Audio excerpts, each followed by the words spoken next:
সালামু আলাইকুম। আমি doctor Naimul Kibria, BH-MS Bangladesh homeopathy medical college 39তম batch, DH-MS Rokeyan Islam homeopathy medical college.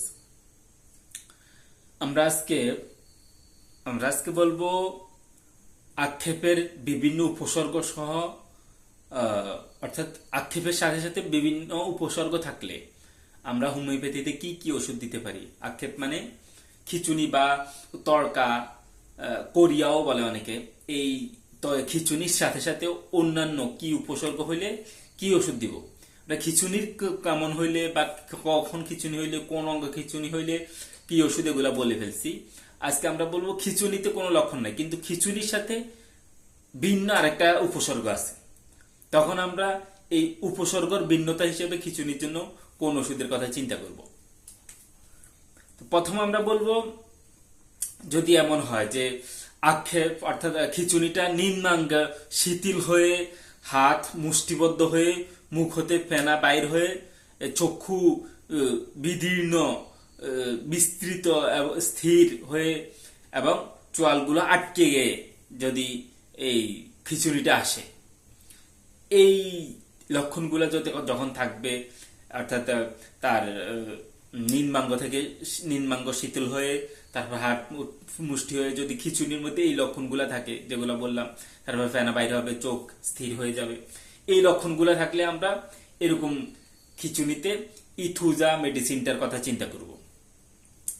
এরপরে যদি এমন হয় যে খিচুনির সাথে সাথে সারা দেহে নড়তে থাকে, সারা দেহের মধ্যে একটা কম্পন তৈরি হয়, তখন আমরা এদের জন্য মাইজেল লোসিয়া মেডিসিনটার কথা চিন্তা করব। এরপরে যদি এরকম হয় যে আক্ষেপে বৃদ্ধাঙ্গুলিগুলা তালুর উপর বা অন্যান্য আঙ্গুলিগুলা বৃদ্ধাঙ্গুলির উপর চেপে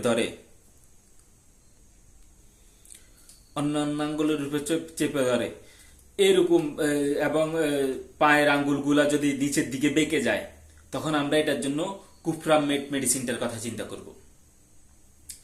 এরপর আমরা বলবো, যদি আক্ষেপ অর্থাৎ খিচুনিটা উদ্বেগের সাথে সাথে হয়, অর্থাৎ একটা অস্থিরতার সাথে যদি আক্ষেপ আসে, তখন আমরা এটার জন্য ককুলাস মেডিসিনটার কথা চিন্তা করি, ককুলাস। এরপরে হঠাৎ নিম্নাঙ্গ যদি এমন হয় যে ঘুম থেকে উঠে শিশু চিৎকার এবং চিৎকার দিতে দিতে কম্পনের সাথে সাথে যদি তার খিচুনি আসে, তখন আমরা এটার জন্য ইগনেশিয়া মেডিসিনটার কথা চিন্তা করব। এরপরে ঘুম থেকে জাগার সাথে সাথে কাউকে চিনতে পারে না বা কাছের লোককে জোড়ায় ধরে এবং একটা ভয় কাজ করে, যদি এরকম ব্যাপার হয়, তখন আমরা এটার জন্য স্টামোনিয়াম মেডিসিনটার কথা চিন্তা করি, স্টামোনিয়াম। এরপরে যদি এমন হয় যে শিশু খাওয়ার পরে এই বমি সহ তার খিচুনি শুরু হয়, যদি বমি সহ খিচুনি শুরু হয়, তখন আমরা এটার জন্য হায়োসিয়ামাস মেডিসিনটার কথা চিন্তা করি, হায়োসিয়ামাস। এরপর আমরা বলবো, যদি এমন হয় যে এরকম হয় যে সে পিঠ হয়ে, শরীর একদম বাঁকা হয়ে এবং বাঁকা এবং শরীর খিচে শক্ত হয়ে যায়, এবং সে ব্যাপারটা এমন হয় যে সে হাত ও পা, মুখ এগুলার শক্ত হয়ে যায়, এবং ভাবটা এমন হয় যেন তার কাছে তার শক্তি বাড়ছে, শক্তি বেড়ে গেছে, এরকম ফিল হয়। এরকম একটা ফিলের সাথে যদি এই খিচুনিটা আসে, তখন আমরা এখানে অ্যাগারিগাস মস্কাসের কথা চিন্তা করব। এরপরে আমরা বলবো, যদি এমন হয় যে অঙ্গ প্রত্যঙ্গ নর্তনের সাথে সাথে, কম্পনের সাথে সাথে আক্ষেপ হয়, তখন আমরা এটার জন্য এই অ্যাগারিগাস মস্কাসের কথা চিন্তা করি। এরপরে যদি এমন হয় প্রথমে খিচুনি হয়ে অত্যন্ত রোষপূর্ণ প্রলাপ এবং চারদিকে লাফিয়ে বেড়ায় এবং নিকটবর্তী লোকদের মারার চেষ্টা করে, যদি কারোর এরকম খিচুনির সাথে এই ব্যাপারগুলা থাকে, তখন আমরা এটার জন্য আর্জেন্ট মেট মেডিসিনটার কথা চিন্তা করবো, আর্জেন্ট মেট। এরপর যদি এমন হয় যে মুখ দিয়ে ফেনা উঠে, স্পর্শ করলে তার এই খিচুনির ভাবটা বেড়ে যায় এবং মাথার পিছন দিকে বাঁকিয়ে খিচে খিসে ফেলে এবং এটা মনে হয় যে ফিট বিছানা হয়তো উপরের দিকে উঠে যায়, অর্থাৎ ওভারঅল তার পিঠ পিছনের দিকে সামনের দিকে চলে আসে, মাথা পিছনের দিকে যায়, অর্থাৎ একরকম বাঁকা হয়ে যায়, পিছনের দিকে বাঁকা হয়ে যায়। এরকম যদি খিচুনি আসে তখন আমরা এখানে সিকুটা মেডিসিনটার কথা চিন্তা করি, সিকুটা। এরপরে আমরা বলবো যদি প্রসবের পরে প্রসূতির ঊর্ধ্বাঙ্গে খিচুনি আসে এবং ফিট হওয়ার সময় কয়েক মিনিট তার শ্বাস বন্ধ হয়ে মৃত্যুর মতো হয়ে যায় এবং পরবর্তীতে আস্তে আস্তে শ্বাস চালু হয় এবং ঘন ঘন এরূপ খিচুনি আসার যদি লক্ষণ থাকে এই ইয়েদের মধ্যে, এই প্রসূতিদের মধ্যে, তখন আমরা এখানে এই সিস্টেমের মধ্যে সিকুটা মেডিসিনটার কথা চিন্তা করি। এরপরে প্রসূতির পায়ে ও পেটে যদি এই খিল ধরা বা এই খিচুনিটা আসে তখন আমরা বাইভার্নাম ওপু মেডিসিনটার কথা চিন্তা করব।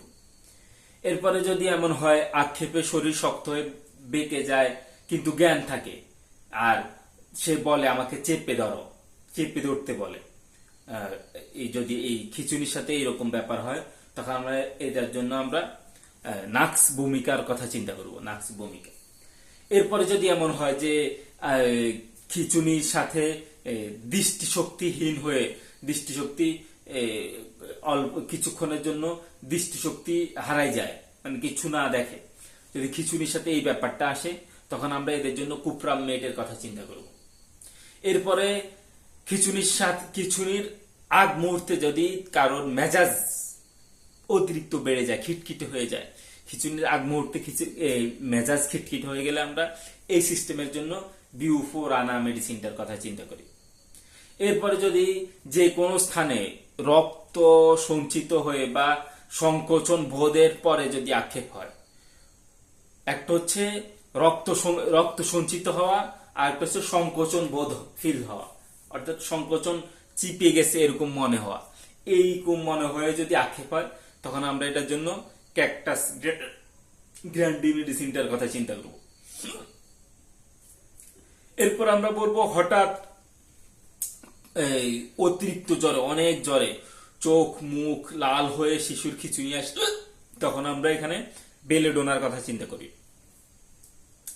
এরপরে খিচুনি স্থির থাকলে, খিচুনি স্থির থাকতে আর বাড়ে না, নড়াচড়ায় কমে, এরকম যদি হয়, এমন হয় যে খিচুনি উঠছে, এখন যদি সে স্থির হয়ে থাকে তাহলে তার খিচুনিটা আরো বাড়ে আরো বাড়ে, কিন্তু যদি সে যদি নড়াচড়া করে, একটু নড়াচড়ার চেষ্টা করে তখন তার খিচুনিটা কমে যায়। যদি ব্যাপারটা এমন হয় তখন আমরা এদের জন্য সিনা মেডিসিনটার কথা চিন্তা করব, সিনা। এরপরে শিশুর যদি এমন হয় যে খিচুনির সাথে সাথে দইয়ের মতো ছাপ বমি করে, খিচুনি কিন্তু দইয়ের মতো ছাপ বমি করে খিচুনির সাথে সাথে, তখন আমরা এটার জন্য ইথুজার কথা চিন্তা করব। এরপরে শিশুর খিচুনি যদি অনেকক্ষণ থাকে, একবার খিচুনি আসলে এই খিচুনিটা অনেকক্ষণ থেকে যায়, এইরকম সিস্টেমের জন্য আমরা অ্যাবসিনথিরাম মেডিসিনটার কথা চিন্তা করি। এরপরে এমন হয় যে প্রসূতি বা শিশুর অল্পক্ষণ স্থায়ী, অর্থাৎ হঠাৎ একটু খিচুনি আসে আবার ছেড়ে দেয়, মানে নর্মাল হয়ে যায়, তখন অল্পক্ষণ স্থায়ী খিচুনির জন্য আমরা হায়োসিয়ামাস মেডিসিনটার কথা চিন্তা করি। এরপরে শিশুর খিচুনিতে হাত পা মাথা এদিক ওদিক নাড়ে, যদি এমন হয় চাবায় মুখ নাড়ানাড়ি করে, তখন আমরা এদের জন্য হেলিবোরাস মেডিসিনটার কথা চিন্তা করব।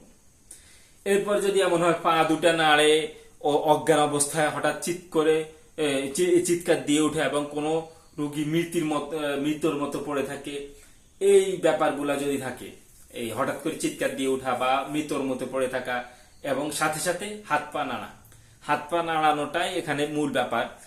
এই ব্যাপারে যদি হাত পা নাড়ানো থাকে খিচুনির মধ্যে, তখন আমরা এটার জন্য জিঙ্কাম মেট মেডিসিনটার কথা চিন্তা করব, জিঙ্কাম মেট। এরপর আমরা বলবো যদি এমন হয় মুখমণ্ডল বেশি মুচড়াতে থাকে, অজ্ঞান অবস্থায় অসাড়ে মূত্রত্যাগ করে কিন্তু ধরার জন্য উপরে হাত তোলে, অর্থাৎ সে যেন কিছু একটা ধরতে চায়, এরকম একটা তার হাতের ভঙ্গিটা এমন হয়, সে অজ্ঞান অসাড়ে মলমূত্র করে দিছে, তবুও সে একটা ভাব তার যেমন কিছু একটা ধরতে চায়, এই ধরতে চাওয়ার ভাবটার জন্য যদি থাকে খিঁচুনিতে, তখন আমরা এটার জন্য হায়োসিয়ামাস মেডিসিনটার কথা চিন্তা করব। এরপরে যাদের এই জন্ম থেকে খিঁচুনি, অর্থাৎ তার জন্মের পর থেকে তার খিঁচুনি, এরা মনে করেন শুকিয়ে যায়, হাড়গোড় এদের শুকিয়ে যায়। এরপরে এরা বছরে অনেক অনেক বছর পর্যন্ত এরা হাঁটতে পারে না, বা গর্ভ থাকতে মা ভয় পেয়ে যদি এই খিঁচুনিটা আসে, বা রোগে গরম গাম, তারপর গরম কাতর থাকে, এরকম ব্যাপার হইলে আমরা এদের জন্য, এরকম শিশুদের জন্য যার মায়ে গর্ভ অবস্থায় ভয় পাইছে বা তার জন্ম থেকে তার খিঁচুনির সমস্যা দেখা দিচ্ছে, এরকম বিষয়গুলো হইলে আমরা ওপিয়াম মেডিসিনটার কথা চিন্তা করব, ওপিয়াম। এরপরে যারা জ্বর ছাড়াই খিঁচুনি, অর্থাৎ খিঁচুনি আসছে কিন্তু তার জ্বর নাই, এমনি ব্যাস খিঁচুনি আসছে, তখন আমরা এদের জন্য ম্যাগফস মেডিসিনটার কথা চিন্তা করব।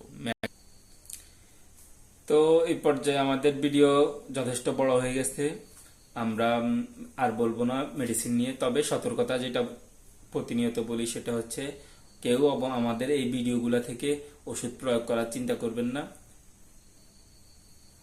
কারণ হচ্ছে আমরা ওষুধ প্রয়োগের জন্য আমাদের অনেক রকম সিস্টেম নিয়ে, অনেক রকম লক্ষণ নিয়ে আমরা ওষুধ প্রয়োগ করি, যার কারণে যদি কেউ এই শুধু এই একটা দুটা কথা শুনে ওষুধ প্রয়োগ করতে চায়, তো অবশ্যই সে ভুল করবে। এরপরেও অনেক সময় আমরা যেটা দেখি সেটা হচ্ছে, আমরা যদিও লক্ষণটা বলে ফেলছি, অধিকাংশ সময় আমরা অনেক সময় দেখি কিছু আমাদের নবীন ডাক্তাররাও লক্ষণগুলা বুঝে নিতে পারে না, যে এইটা এই লক্ষণ, এটা এই কারণে এরকম হয়েছে। এই লক্ষণের অর্থাৎ রোগীর বাসাকে তার অন্যান্য লক্ষণ থেকে, অন্যান্য স্বাভাবিক সিস্টেম থেকে ডিটারমাইন করে নিতে পারে না, যার কারণে অবশ্যই কেউ এই লক্ষণগুলোর উপর নির্ভর করে ওষুধ প্রয়োগ করবেন না, এটাতে হিতে বিপরীত হবে। দ্বিতীয় ব্যাপার হচ্ছে, কেউ যদি চায় আমাদের থেকে ওষুধ নিতে পারে, আমাদের অনলাইন অফলাইন সেবা চালু আছে। এ বলে আমরা আজকের মতো এখানে বিদায় নিচ্ছি। আসসালামু আলাইকুম রহমতুল্লাহ।